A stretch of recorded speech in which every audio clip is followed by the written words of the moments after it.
Cut చేస్తే మాది ఒక చిన్న ఫ్యామిలీ. అంటే మేము శ్రీలంకలో ఉండేవాళ్ళం. ఇండియా నుంచి వలస వెళ్ళిన ఫ్యామిలీస్ ఉంటాయి కదా, సో అలాంటి ఫ్యామిలీ అన్నమాట మాది. సో అక్కడ ఉన్న లోకల్స్కి మాకు, సో మేము అక్కడ ఉండకూడదనే గొడవలు జరుగుతూ ఉండే టైం అన్నమాట అది, ఆ పర్టికులర్ టైం. సో మా ఫ్యామిలీలో సో ఎక్కువగా ఉండేవాళ్ళం కదా, నేను, మా అమ్మ, మా తమ్ముడు. మా అమ్మ మా తమ్ముడు అంటే వాళ్ళు మా సొంత అమ్మ కాదు, సో తను మా పిన్ని, వాడు ఆవిడ కొడుకు. కానీ వాడికంటే పిన్ని నన్ను తన సొంత కొడుకుగా, నిజంగానే పెద్ద కొడుకులాగా చూసుకునేది. నేను కూడా తన్ని మా సొంత అమ్మలాగానే ప్రేమించేవాడిని.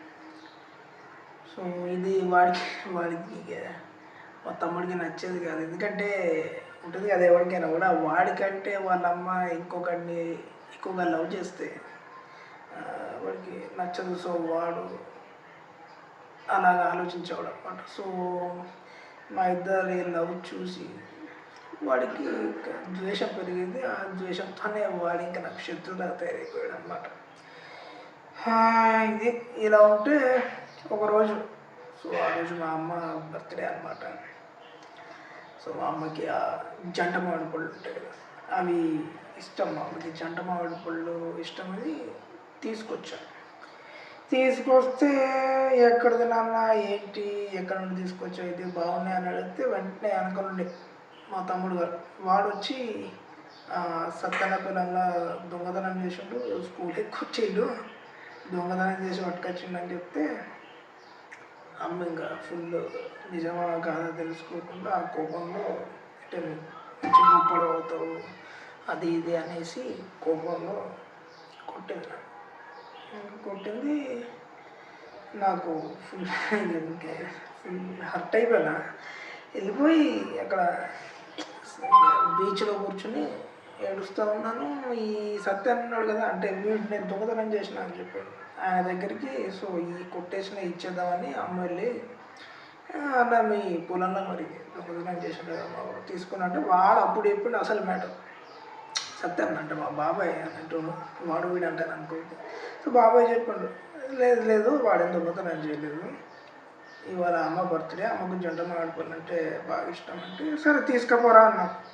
లేదు నేను ఉట్టిగా తీసుకుపోనని సాయంత్రం దాకా పనిచేసి ఇవి తీసుకొని వచ్చిండు. మళ్ళీ ఇంకో 3-4 కూడా తీసుకుపోరా అని చెప్తే లేదు లేదు అమ్మకు తమ్ముడు నేను ఇద్దరం కదా, సో అట్లనే ఈ జంట మామిడి పళ్ళు అంటేనే ఇష్టం అమ్మకు అని చెప్పి అవి మాత్రమే తీసుకొచ్చిండు. కానీ ఇంకా అమ్మ రియలైజ్ అయిపోయి సో బాగా ఫీల్ అయిపోయి మళ్ళీ నన్ను వెతుక్కుంటూ బీచ్కి రావడం, సో నాకు చెప్పడం, తన గుర్తుగా, తన ప్రేమ గుర్తుగా ఒక మనకి సముద్రంలో దొరుకుతాయి కదా శంకు ఉంటుంది, అంత పెద్ద శంకు ఈ సైజ్. సో తను నాకు లాకెట్ లాగా చేసి మెడలో వేసింది అనమాట. సో ఇప్పుడు అమ్మ అంటే ఎంత ఇష్టమో నాకు, ఆ శంకు అంటే కూడా అంతే ఇష్టం నాకు. సో అది వేసేసింది. వేసిన తర్వాత ఇంకా గొడవలు అని చెప్పాను కదా ఆ ఏరియాలో, సో ఫుల్గా గొడవలు అయిపోయి ఓ రోజు మొత్తం మా అదే ఈ వలస వచ్చిన వాళ్ళ టోటల్ ఫ్యామిలీస్ గుడిసెలు అనమాట, గుడిసెలు మొత్తం తగలబెట్టేసి తగలబెడితే ఇంకా మేము మొత్తం చెల్లా చెదురైపోయినాయి. ఎక్కడున్నాం అక్కడ, నేను ఒక సైడు, అమ్మ ఒక సైడు, తమ్ముడు ఒక సైడు, మొత్తం ఎక్కడ వాళ్ళు అక్కడ దొరికినట్టు ప్రాణభయంతో మొత్తం పడవలలో ఎక్కేసి మళ్ళీ ఇండియా సైడు వచ్చేసినాం అనమాట. సో ఇక్కడ ఈ టైంలో నేను ఈ సత్తన బాబాయ్ అనగా ఆయన ఒక పడవలో వెళ్ళిపోయినాం. అమ్మ తమ్ముడు, ఇంకా అమ్మ నేను చనిపోయాను అనుకుంది ఆ మంటల్లో పడిపోయి. ఆ తమ్ముడు ఆ వాడు చెప్పిండు, అన్న ఆ మంటల్లో నా ఇంట్లోనే ఉన్నాడమ్మా అని చెప్పి. సో అమ్మ నేను చనిపోయాను అనుకుని తను కూడా వాడిని తీసుకుని ఇంకో పడవలో వెళ్ళిపోయాను. సో ఆ రకంగా మేము విడిపోయినాము. అప్పుడు విడిపోయిన తర్వాత ఇంకా నేను బాబాయ్ ఒక కొంచెం ప్లేస్ చేరుకున్న తర్వాత అక్కడ ఆ లోకల్గా ఇంకా ఎక్కడక్కడ లోకల్ గ్యాంగ్లు ఉంటాయి కదా, అక్కడ మేము చేరుకున్న ఏరియాలో ఒక లోకల్ డాన్ లాగా వాడు ఉండేవాడు. సో మేమందరం ఇప్పుడు ఏమవుతాము, శ్రీలంక నుండి వచ్చినా కూడా శరణార్థులు అంటాం. మనం వేరే ఒక దేశం నుండి ఇంకో దేశంకి బ్రతుకు కోసం పోతే శరణార్థులు అంటాం. ఇప్పుడు మనం శరణార్థులం అన్నమాట ఇక్కడ. సో ఈ శరణార్థులను అందరినీ తీసుకొని వాడి దగ్గర మమ్మల్ని అందరినీ భయపెట్టి లేబర్స్గా జాయిన్ చేయించుకున్నాడు వైట్ పేపర్స్ మీద సంతకాలు పెట్టి సంతకాలు చేసేటోడు సంతకాలు వేలుముద్రలు ఇష్టం వేలుముద్రలు వేసి బయట మమ్మల్ని లేబర్స్గా జాయిన్ చేసుకున్నాడు. వాని కింద కూడా రాజుగాడు అన్నట్టు ఉండేటోడు. ఇక వాడు అన్నట్టు వీని రైట్ హ్యాండ్ మొత్తం ఎవడన్నా మాట వినకపోతే వేసి పాడెత్తాడు. సో వాడు వీడు కలిసి మొత్తం మమ్మల్ని లేబర్స్గా మార్చుకున్నారు.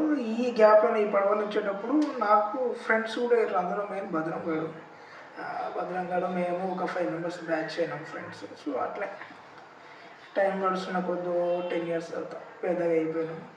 ఒక్కొక్కరు మంచిగా పర్సనాలిటీలు.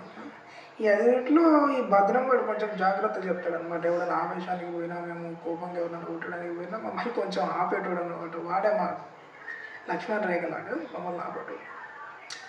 సో ఇట్లానే ఓ రోజు ఇక వీళ్ళు ఏం పనికి మమ్మల్ని లేబర్గా పెట్టుకుని దానికి ఈ సముద్రంలో స్మగ్లింగ్ వర్క్ అనమాట. ఈ స్మగ్లింగ్ పని చేసేది అట్లా అనమాట. సో ఇంకా ఈ రాజుగాడు వాళ్ళ లీడర్ ఇద్దరు కలిసి మమ్మల్ని పనిలో పెట్టుకున్న తర్వాత ఇంకా మేము ఓ రోజు జీతం తీసుకోవడానికి వెళ్ళాలన్నమాట. సో జీతం తీసుకోవడానికి పోయిన తర్వాత వాడు కొంచెం ఎక్కువ జీతం కావాలంటే కొంచెం ఎక్కువ తక్కువ మాట్లాడండి అన్నట్టు. ఇక మాకు ఫుల్ కోపం వచ్చింది. అప్పటికే లొల్లి ఏది ఇక వానికి మాకు. కానీ ఈ భద్రంగాడు ఉంటాడు కదా, ఎప్పటికప్పుడు మమ్మల్ని సైలెంట్ చేసుకుంటూ తీసుకుపోతాడు. ఇట్లా గడుస్తూ ఉంటే ఓ రోజు ఏం జరిగింది, మా ఫ్రెండ్స్లో ఇంకో అజయ్ గాడు ఉంటాడు. అజయ్ గాడు వాళ్ళకి చెల్లె కూడా ఉంటుంది అన్నట్టు.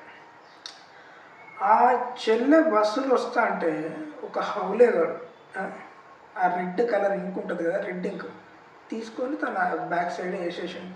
తెలుసు కదా అమ్మాయిలకు బ్లడ్. కొంచెం అమ్మాయి ఫీల్ అయిపోయి ఇంకా మా దగ్గరికి వచ్చి ఏడ్చుకుంటా చెప్పింది బస్సు దిగొచ్చి. నాకు సినిమా అర్థమై మొత్తం ఆ బస్సు పోతుంది కదా, మొత్తం 5 రన్నింగ్ చేసి బస్సు ఎక్కి మొత్తం బస్సు అబ్బాడేసినాం. ఆపిబడి ఎవడి పని చేసాం మరి వస్తే మంచిదని మంచిగా మర్యాద చెప్పినాం. ఎవరు రాలేదు. సో ఒక్కొక్కడు తర్వాత ఒకడు వెనక నిల్చున్నాడు, ఒకడు ముంగ నిల్చున్నాడు. బస్సు నుండి ఎవరు బయటికి పోకుండా లైన్ ఒక్కొక్కరు నిల్చుంటాడు. ఈ చేతులకు ఎంకిచ్చినోడికి అయితే చేతికి అంటుతుంది కదా. సో అది ఆ ఇంకో చూసుకుంటా ఒక్కొక్కరిని తింపేస్తుంటే మనకు అర్థమైంది కదా చల్లినోనికి అప్పుడు ఉంటాడు కదా. ఆడు కిటికీలోకి వెళ్ళి పోవడానికి ట్రై చేసిండు. కానీ అది దొరక పట్టిన కొడుకుని గీపా గుద్ది మొత్తం కింది తీసుకొని మొత్తం గుండు కొట్టించేసిన మనకి. గుండు కొట్టితే ఏమైంది, ఈ గ్యాప్లో బస్సులో వాడిని గుండు కొట్టించే వరకు ఏమైంది, మా దగ్గర అమ్మ గుర్తుగా ఒక పాస్పోర్ట్ సైజ్ ఫోటో ఉంది. ఈ పాస్పోర్ట్ సైజ్ ఫోటో మిస్ అయిపోయింది నాకు. మా ఫ్రెండ్ గారికి చెప్పిన, అరే బాబు అమ్మ వెతకాలి కదా, ఫోటో పోయింది, ఫోటో దొరుకుతలేదు అమ్మది, ఉన్న ఒక గుర్తు అమ్మది, ఇప్పుడు అది కూడా వెళ్ళిపోయింది, ఎట్లా ఎతకాలి అని మస్తు బాధపడ్డాను.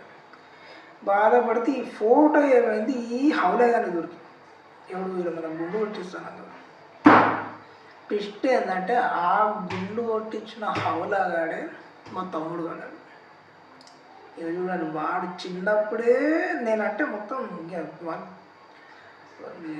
ఘోరం కోపం వచ్చేది అన్నట్టు. ఇప్పుడు ఇప్పుడు యూత్ అయింది కాబట్టి వానికి ఇంకా కోపం పెరిగిపోయాడు.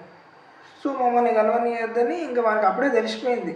నేను వాని అన్నాను అని తెలిసిపోయింది, కానీ నాకేం తెలియదు. నా ఫోటో పోయింది, బాధపడుకుంటూ వెళ్ళిపోయాను. దాని తర్వాత ఏంటంటే మేము ఈ రెఫ్యూజీస్ కదా, పోయి రిజిస్టర్ ఉంటుంది మనకి లోకల్గా రిజిస్టర్ ఆఫీస్ ఉంటుంది. ఆ రిజిస్టర్ ఆఫీస్కి వెళ్ళి కనుక్కుంటూ ఉంటాం అన్నమాట, అడుగుతూ ఉంటాం మా వాళ్ళు ఎక్కడ ఉన్నారా తెలిసారా వాళ్ళు చెప్తూ ఉంటారు. సో ఇట్లనే జరుగుతూ ఉంటే మా ఏరియాలో మాతోటే ఒక చిన్న బాబు ఉంటాడు అనమాట, సూర్యుడని. సో వాడికి సంబంధించిన వాళ్ళ మేనమామ వచ్చి వీళ్ళ గురించి కనుక్కొని తీసుకెళ్ళిపోతా అని చెప్పి వాడు వచ్చిండు అనమాట. వస్తే ఏమైంది, ఇప్పుడు మనం ఇక్కడ నుంచి వెళ్ళిపోవాలంటే పేపర్స్ మీద సైన్ చేసినాం కదా, ఇప్పుడు మనం వాళ్ళ దగ్గర లేబర్ ఖచ్చితంగా మన పర్మిషన్ తీసుకొని మనం పోవాలి. సో దీనికోసం ఆ సూర్యగాన్ని తీసుకుపోయి ఆ రాజుగారి దగ్గర మాట్లాడితే వాడు అడిగినప్పుడు సరే అన్నాడు. సో సరే అన్నాక ఇక మా బ్యాచ్ మొత్తం ఏమిటంటే బాగా చిన్నపిల్ల 15 సంవత్సరాలు ఉంటాయి ఆయనకి. పాపం వాళ్ళ అమ్మ కళ్ళు కనిపించాయి. సో ఇక వెళ్ళిపోదామని నెక్స్ట్ డే మొత్తం బట్టలు సర్దుకున్నా అన్ని వేసారు. నేను కూడా పోయి వారికి బట్టలు కొనడానికి ఊరికి పోయినా ఒక టౌన్ ఉంటుంది, టౌన్కి పోయినా. ఈ వచ్చేలోపు తెల్లారేమైంది, రాజుగాడు మళ్ళా అని ఏదో బ్యాచ్ వేసుకొచ్చి మళ్ళా పిల్లగాన్ని బండి ఎక్కువ అన్నాడు. ఇక వానికి ఏం తెలుసు పాపం, వాడు చిన్నవాడు కదా. మీరేమన్నారు సార్ నిన్న, సో అందుకే వెళ్ళిపోతాను, నేను ఇక్కడికి మీ దగ్గరికి రానంటే అని కొట్టాడు పెద్ద నాటితోటి. ఇంపరాడు ఉంటుంది కదా, అయితే పిల్లగానికి ఇక్కడ దాకి పాపం వాడు పడిపోయాడు. వాని దగ్గరికి ఎవడు పోయినా, వానికి ఎవడు హెల్ప్ చేసిన, ఇంకోసారి కూడా మా చుట్టాలు వచ్చి ఇక్కడ నుంచి వెళ్ళిపోదాం అన్నా కూడా మొత్తం అందరినీ చంపేస్తానికి వార్నింగ్ ఇచ్చిన వాడు అక్కనే వస్తున్నాడు, ఇప్పుడు హెల్ప్ చేయొద్దు అంట. ఈ గ్యాప్లో ఏమైంది, నేను బట్టలు కూడా సిటీకి పోయినాను, వచ్చిన ఫుల్ జనం ఉన్నారు ఆడ, అందరిని జరుపుకుంటూ పోతే కదా సూర్య ఆడ పడిపోయాడు. నాకు కళ్ళకి వెళ్ళి నీళ్ళు వచ్చినాయి. ఇక వాడిని హెల్ప్ చేద్దాం అనిపోయే వరకు మా ఫ్రెండ్స్ అక్కడ సిచ్యువేషన్ చెప్పడానికి కూడా హెల్ప్ చేసినా కూడా వాడు అక్కడనే ఉన్నాడు. ఇప్పుడు చంపేస్తా అన్నాడంటే నేను ఇంకా వాళ్ళతో గట్టిగా వాదించిన. మా బజరంగాడు కూడా అసలు పోవద్దు రావడం చంపేస్తాడంటే ఇక ఇంకెన్ని రోజులు ఉపయోగపడతా ఉన్నారు బాబు అని చెప్పి మొత్తం అందరికీ మా దోస్తుగాళ్ళు నా లెక్కన ఆలోచించడం ఉంటారు. భద్రంగాడు కూడా భయపడతాడు, కానీ మిగతా అందరం పోయి పిల్లగాన్ని తీసుకొని హాస్పిటల్లో పంపించినాం. ఇది చూసి వాడు ఇక రాజుగాడు వచ్చిండు, వానికి నాకు పెద్ద లొల్లింది. కొట్టుకున్న బీచ్లో కొట్టుకున్న తర్వాత లాస్ట్కి ఏమైంది, నాకు ఘోరం ఫైట్ అయింది. ఇక మొత్తం ఇక మా దోస్తులు కూడా కొట్టుకుంటూ వాన్ బ్యాచ్ మా బ్యాచ్ కొట్టుకుంటారు, నేను రాజుగాడు మొత్తం ఘోరంగా వీడా నేను వాడా నేను అన్నట్టు కొట్టుకొని లాస్ట్కు వాడినైతే చంపేసినప్పుడు మొత్తం అక్కడున్న దరిద్రమే ఆ రాజుగాడు వాడిని ఆ రోజుతో మొత్తం ఆ ఏరియాలో లేకుండా వాడిని చంపేసిన తర్వాత పోయినా ఇక లోకల్ మా ఎమ్మెల్యే ఉంటాడు, మా ఎమ్మెల్యే గారికి రౌడీ గారికి పోటీ అన్నట్టు. ఏది రాజుగారి బాస్ ఉన్నాడు కదా, ఎమ్మెల్యే దగ్గరికి పోయి ఏమో ఇట్లాంటి పనులు చేయము, ఏదో మా బతుకు మేము బతుకుతాం, మమ్మల్ని బతకనియారంటే మీరు ఎవరో ఒకరి కింద బతకాల్సిందే తప్ప మీరు సొంతంగా బతుకుతామంటే ఎవడు ఒప్పుకోడు. అక్కడ ఆ లీడర్ అన్నాడు కదా, రాజుగారి లీడరు, ఆ మొత్తం లొల్లి ఎత్తాడట. అక్కడ పోయి చూపి ఎంత తోపు అప్పుడు చూస్తా అంటే మొత్తం మా దోస్తులము నేను మొత్తం అందరం పోయినాం. వెంటనే పోయేవరకు ఏమైంది, ఫస్ట్ ఒక్కరిని కొడితే మా ఊరిని చంపారు కదా అని చెప్పి ఆ ఏరియాలో సారీ మొత్తం పిల్లల్ని బీహార్కి పంపిస్తా అని చెప్పి రౌడీ గలతో మొత్తం బీహార్కు ప్యాక్ చేస్తామని అందరి పోరాళ్ళని ఇంట్లో ఎంతమంది ఉంటే అంతమందిని ఏరియాలో ఉన్నారు, వెహికల్ వేసేసి బీహార్కి పంపిస్తాం, వీళ్ళు అక్కడ ప్రాణాలతో ఉండాలి అంటే మీరు ఇక్కడ మా కాళ్ళ కింద పడి ఉండాలి, ఇది వాళ్ళ లాజిక్. సో తీసుకోవద్దంటే పాపం ఎంతో కొంతమందిని కాపాడదని మా భద్రంగా ఉన్నాడు, వాడు ఈ గొడవలకు పోయే బ్యాచ్ కాదని. వాడు పాప ఆ పడవలు ఉంటాయి, ఆ పడవల కింద 10-20 మందిని ఎవరు జరగకుండా దాచిపెట్టి మళ్ళీ వీళ్ళకే సపోర్ట్ చేసినట్టు మాట్లాడే వరకు వెనక సైడ్ నుంచి వాడు ఫస్ట్ నుంచి అన్నీ చూసుకుంటూ ఉన్నాడు. ఆ రౌడీగాడు భద్రంగాడు దొరికిపోయాడు. లాస్ట్ వాళ్ళు కూడా చంపేసిండు వాడు రౌడీగాడు. సో ఈ గ్యాప్లో మేము రాలేకపోయినాం. సో మేము పోయే వరకే అప్పటికే టైం బాగా అయిపోయింది. సో మా ఫ్రెండ్ అని చెప్పేసి ఇక అది చూసి మాకు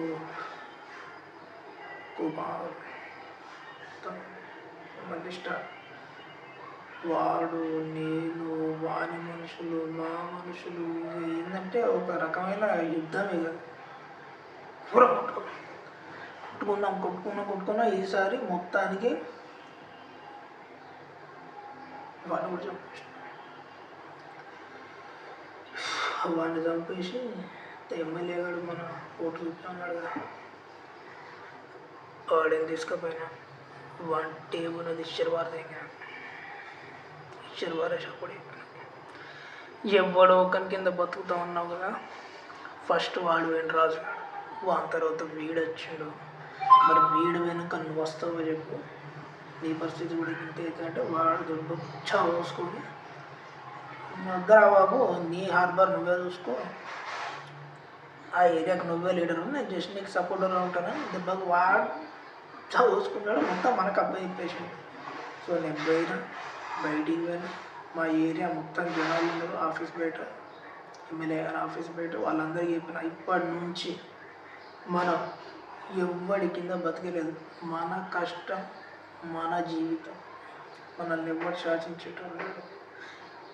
ఈ గ్యాప్లో ఈ మాట మీద ఎదురు తిరిగి ఎవడన్నా మీ దగ్గరికి వస్తే వాడు నన్ను దాటుకుని రావాలని చెప్పిన. ఇక వాళ్ళకి అదే ధైర్యం ఇచ్చేసిన.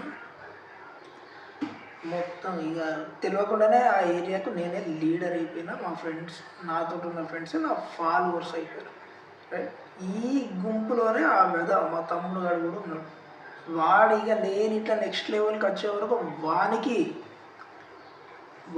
ఇంకా మొత్తం వాడు చేయించుకోలేకపోయాడు. ఇక వాడు ఇంకా కోపం పెంచుకున్నాడు. కోపం పెంచుకొని ఏం చేసిండు, ఇప్పుడు నేనైతే ఈ ఏరియా లీడర్ అయిపోయినా కదా, మొత్తం అక్కడ దందా కింద మొత్తం నేనే చూసుకున్నట్టుంది. ఇక రౌడీ గారు తెచ్చిపోయాడు, ఆ ఏరియాలో ఇవ్వలేడు, అంతా పీస్ఫుల్ అనుకున్నప్పుడు ఈడొచ్చింది తమ్ముడు గారు డ్రామాలు వేసుకొని వచ్చి, వీడు నా తప్పైంది, నా తప్పు తెలిసిన తర్వాత మా అమ్మ గుండెపోటు వచ్చి చచ్చిపోయింది అని ఆ డ్రామాలన్నీ ఆడి నా దగ్గర పనిలో చేరిండారు. పనిలో చేరి ఏం చేసిన వాడు నెక్స్ట్ డేనే నా మీద అటాక్ ప్లాన్ చేసిండారు నన్ను చంపడానికి.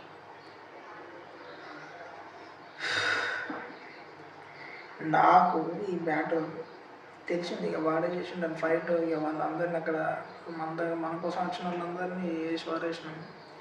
అది చేసింది వీడే అని తెలిసింది. ఈ స్టోరీ కూడా ఫుల్ స్టాప్ పెట్టేసేయాలని మొత్తం వచ్చేసిన. ఫోటో దగ్గరికి పోయే వరకు వాడు అప్పుడు రివీల్ చేసాడు సీక్రెట్, వాడు నా తమ్ముడు. ఏం చేస్తాం. దాని తర్వాత వాడు అమ్మతో ఫోన్లో మాట్లాడుకుంటా, నేను ఈ శివగాన్ దగ్గర పనిచేస్తాను, వీడు ఒక అమ్మాయిని పాడేస్తంటే వద్దన్నా అని చెప్పినందుకు వీడు నన్ను కలుగుతానమ్మా, నాకు భయం అవుతుందరు మొత్తం కథలు. వాడే కాల్చుకొని వాడే హాస్పిటల్లో పడ్డాడు. ఇక చూడు నా సిచ్యువేషన్ ఎట్లుంటుందో. వాడిని తీసుకుపోయి హాస్టల్లో జాయిన్ చేసిన. ఫస్ట్ టైం 12 సంవత్సరాలు అయింది మా అమ్మ వచ్చింది వాళ్ళ కోసం. సో అమ్మకి ఇప్పుడు ఫీలింగ్ ఏంటంటే, నేను పెద్ద కొడుకు నాకు తెలియదు కదా, ఇప్పుడు నేనే వాడిని కాల్చినట్టు అమ్మ ఫీలింగ్లో వచ్చింది. నా ఫీలింగ్ నేను చెప్పలేను. 12 ఏళ్ళ తర్వాత అమ్మని చూసిన, నేను మాట్లాడలేకపోతే సంతోషపడాలన్నా బాధపడాలన్నా తెలియని సిచ్యువేషన్. అప్పుడు అమ్మ దృష్టిలో ఇప్పుడు నేను ఒక విలన్ అన్నట్టు వాడు అట్లా క్రియేట్ చేసిన. ఇది చిన్నప్పటి నుంచి ఉందే వాడికి, చిన్నప్పుడు మా వాడికల గురించి చెప్పి ఇదే మన పని. సో అమ్మ వచ్చింది, నన్ను చూసింది, బాధపడింది, తిట్టింది, శాపాన్ని అర్థాలు పెట్టింది, వెళ్ళిపోయింది. సో ఇప్పుడు అమ్మ బ్రతికుందని కన్ఫర్మ్ అయ్యి, మా తమ్ముడు బ్రతికున్నది కన్ఫర్మ్. ఫర్ గాడ్ సేక్ ఇదైతే బాగున్నారు, థ్యాంక్ గాడ్. అండ్ సో ఇంకా ఎలాగో బ్రతుకున్నాడు, అడ్రస్ తెలిసింది. సిచ్యువేషన్ చూస్తే మరీ దారుణం. అమ్మ పచ్చళ్ళు నమ్ముకుంటా, వాడు ఖాళీగా తిరుగుడు, ఆ కాంట్రాక్ట్ ఈ కాంట్రాక్ట్ అని టెండర్లకు పోవుడు, ఇవన్నీ చేసుడు చెప్తుంటే ఇంకా మన అమ్మ కష్టం చూడలేక ఈ ఏదో గవర్నమెంట్ ఆఫీస్కి పోయి మా తమ్మునికి బస్ స్టాండ్లో పార్కింగ్ టెండర్ ఒకటి వేసిండు అన్నట్టు. అది వానికి వచ్చేటట్టు చేసిన. వానికి వచ్చేటట్టు వేస్తే వాడు ఏం ఫీల్ అవ్వడు, వాడి టాలెంట్ తోటి వాడికి టెండర్ వచ్చింది అని చెప్పి మొత్తం టెండర్ తీసుకున్నాడు, పని చేసిండు, పైసలు వచ్చినాయి, ఇల్లు కట్టిండు, మళ్ళీ నాకే ఇన్విటేషన్ పట్టుకొని వచ్చిండు. చూడరా అప్పుడు నన్ను కొట్టినావు, సంపదామని చూసినావు, ఇప్పుడు మన లెవెల్ చూడని చెప్పి వాడు నన్ను ఇంటికి పిలిచాడు. సో వాడిని తెలియదు కానీ మనకు తెలుసు కదా, వాడు మా తప్పుడే అని వెళ్ళాం. వాని కోసం కాకపోతే అమ్మ కోసం పోతే ఏమైంది, అక్కడ ఇన్సల్ట్ చేసిండు. అక్కడ ఇన్సల్ట్ చేస్తే అమ్మ ఏంటంటే, నేను వీడేంది మంటలలో పడిపోయినా చెప్పిన చెప్పిపోతాను, నేను చచ్చిపోయినా అనుకుంటాను. ఇప్పుడు పెద్ద కొడుకు లేడనే తెలుసు, నాకు తెలుసు ఎక్కడ వాళ్ళ నుండి నేను తప్పిపోయినా అని. సో అమ్మ ఏమనుకుంటుంది, నేను చచ్చిపోయినా అనుకొని ఆ ఇల్లు పెద్ద ఇల్లు దర్వాజాకి ఎదురుగా నా ఫోటో పెట్టింది. అది చాలా నాకు దండం పెట్టుకునే వరకు మొత్తం నల్లముగా అయింది మా అమ్మ కంటే. సో అమ్మకు మన మీద ప్రేమ తగ్గలేదు, జస్ట్ మనకు తెలియదు అంతే. ఆ సాటిస్ఫాక్షన్ తోటి అక్కడ నుండి వెళ్ళిపోయాను. సో అమ్మ సుఖంగా, అమ్మ తమ్ముడు ఇద్దరు సుఖంగా ఉన్నారు. సో మన గురించి తెలుసా లేదా పక్కన పెడితే మనం వాళ్ళని చూసుకుంటుండొచ్చు, రోజు హ్యాపీగా ఉంచుకోవచ్చు. సో అన్నీ బాగున్నాయి అనుకుంటే ఫస్ట్ మన ఈ ఏరియా లోకల్ రౌడీ అని చంపినాం కదా, ఇప్పుడు వాడి అన్న బీహార్లో ఉంటాడు, వాడు ఇంకా పెద్దవాడు. వాడొచ్చి ఇక్కడ హార్బర్లో మొత్తం ఎవడుంటే వాడిని ఏం పని చేయనిచ్చుడు లేదు, ఏం టెండర్లకు పిలిస్తే ఎవరిని టెండర్ చేయనిచ్చుడు లేదు. నన్ను కలవాలని డుల్లి పోయి వానికి ధమ్కి ఇచ్చి మొత్తం ఒక బాంబు విసిరి వాడి దగ్గర మన లెవెల్ అనేది చూపించిన తర్వాత వాడికి ఏం అర్థం కాలే. అరే వీన్ని ఎట్లా కొట్టుడురా, మరి ఏంది వీన్ని ఏం చేయాలని అర్థం కాని టైంలో ఏమైంది, ఈ పొట్టల గురించి తెలిసిందండి. అదే మా తమ్ముని గారి గురించి. వాడు చేతులు కలిపారు వరకు వాడేమనుకుంటాడు, మా తమ్ముడు అబ్బా నా లెవెల్ పెరిగింది, నాతోటి ఇట్లాంటి వాళ్ళు మొత్తం కలుస్తారు, ఇంక అయిపోయింది చెత్తగా అని సంగతి చెప్పుడే అని చెప్పి వాన్ ఫీలింగ్. వీడేమనుకుంటాడు, వీడిని అడ్డం పెట్టుకొని వాడిని వేయాలి. ఫస్ట్ ఆఫ్ ఆల్ తీసుకున్నాడు. వీడేం చేసిండు, ఈ రౌడీ నా కొడుకు వేరే స్టేట్ నుంచి వచ్చిన వీడిని అమ్మ దగ్గర తీసుకుపోయి, అన్నయ్య చచ్చిపోయింది కదమ్మా, ఇప్పుడు నాకు ఇతనే బిజినెస్ పార్ట్నరు, ఈయననే అన్న అనుకో అని చెప్పి పరిచయం చేసిండు. కొన్ని రోజులు అట్లా పోయిన తర్వాత ఏమైంది, ఈడుంటాడు కదా ఈ రౌడీ మొత్తం ఫైనల్కి వచ్చిన తర్వాత వాడు ఏం చేసిండు, మా తమ్ముడు కానీ కిడ్నాప్ చేసిండు. వానికి దిమ్మ తిరిగింది. మా తమ్ముడు ఏమైతుందో మన ఇద్దరం పార్ట్నర్లు కదా రబ్బే గిట్ల ఎందుకు చేస్తాను అంటే, వాడు అప్పుడేమో బొచ్చుల పార్ట్నరు ఎవరివరా అసలు ఆ శివగాని తమ్ముడిని ఎట్లా కొట్టాలరా అని చూస్తుంటే నువ్వు మా తమ్ముడు అని తెలిసింది, అందుకే నేను కిడ్నాప్ చేసిన, లేకపోతే నీవు నాకేంద్ర బొచ్చుగాను అని చెప్పేవారు. వీడు రియలైజ్ అయిపోయాడు మొత్తం. అప్పుడు వీడికి అన్న అంటే ఏంది, అన్నని ఎందుకు ఇట్లా చేసిన, అసలు కారణం అయితే వాడికి ఏం రీజన్ అనిపించలే, వాడు ఇక మారిపోయాడు. నేనంటే మనకి లవ్ సగం ఇది. అప్పటికి వీడి వల్ల నేను వచ్చేసిన, వీడి ఇక్కడ నా దగ్గర ఉన్నాడు అని చెప్పి నాకు ఫోన్ వచ్చేసిన. మొత్తం పొట్టు ఫైట్ చేసుకున్నాను ఘోరంగా. మొత్తం 20-30 మంది ఉండొచ్చు. మొత్తం 20 నిమిషాలు కొట్టుకున్నాం పొట్టు. మా తమ్ముడు తీసుకుపోయినా ఓ సేఫ్ ప్లేస్లో పెట్టితే వానికి అప్పుడు అర్థమైంది మన వాల్యూ ఏందని. దాని తర్వాత అదే టైంకి అమ్మ వచ్చే టైంకు వాడిని నేను ఏదో చేస్తాను అనుకోని, ఎందుకంటే ఇంతకుముందు వీడిని అవలేగాడు వేసిన పెట్టకు నేను మనం చంపుతాను అనుకున్నది. ఇప్పుడు కూడా వాడిని నేను చంపుతానా కావచ్చు అనుకోని భయపడ్డది. ఈ గ్యాప్లో ఈ పెద్ద విలన్గాడు వీడు ఉన్నాడు కదా, ఈ అవలేగాడు వేరే స్టేట్ నుంచి వచ్చినవాడు, వాడిని ఖేల్కతం చేసేసిన. వాడిని కూడా చంపేసేది చూసింది అమ్మ, భయపడ్డు. వీడు చచ్చిపోయింది కదా, తమ్ముని తీసుకొని హాస్పిటల్ పోతాను, తమ్ముని దగ్గరికి పోతుంటే ట్విస్ట్ చూడు, అమ్మ నేను తమ్ముని కూడా చంపడానికి పోతాను కావచ్చు అనుకుని అక్కడ ఆ ఎదవల దగ్గర పడిన కన్ను తీసుకొని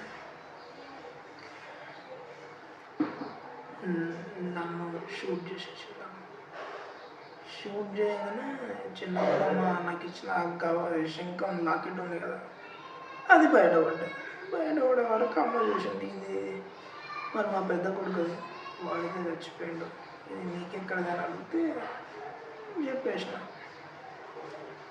చచ్చిపోలేదమ్మా నేనే శివను ఇంకా చచ్చిపోలేదంటే, మళ్ళా ఫస్ట్ చిన్నప్పుడు ఎట్లా తప్పు చేసి ఎట్లా రియలైజ్ అయిందో ఇప్పుడు సేమ్ సీన్ అన్నట్టు మళ్ళీ రియలైజ్ అయిపోయింది, బాధపడ్డది. సో ఎట్లా అయితే అందరం కలిసి హాస్పిటల్కి పోయినాము. ఇప్పుడు ఇక ఏరియాలో రౌడీలో లేడు. ఇక